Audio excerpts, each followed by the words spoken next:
L'Associazione Culturale Amici di Vittorio Veneto ha organizzato il 18 aprile alle ore 20:30 un incontro nella Biblioteca Civica a Ceneda per presentare Di Villa in Villa, un itinerario alla scoperta delle più belle ville che hanno fatto la storia di Vittorio Veneto. La guida turistica professionale Laura Pasin e l'architetto Maria Cristina Scalet hanno illustrato al folto pubblico presente in sala le caratteristiche architettoniche delle più belle ville e palazzi storici che dominano i due quartieri storici Serravalle e Ceneda.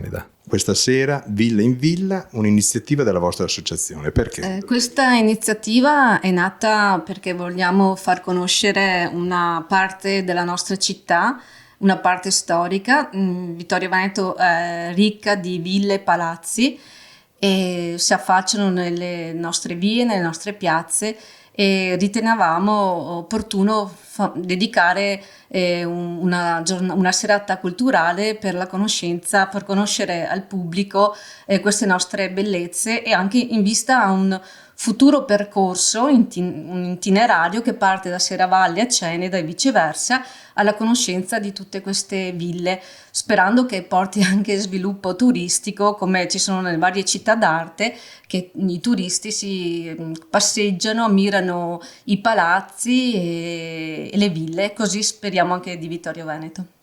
Una sala gremita, si aspettava un risultato così importante?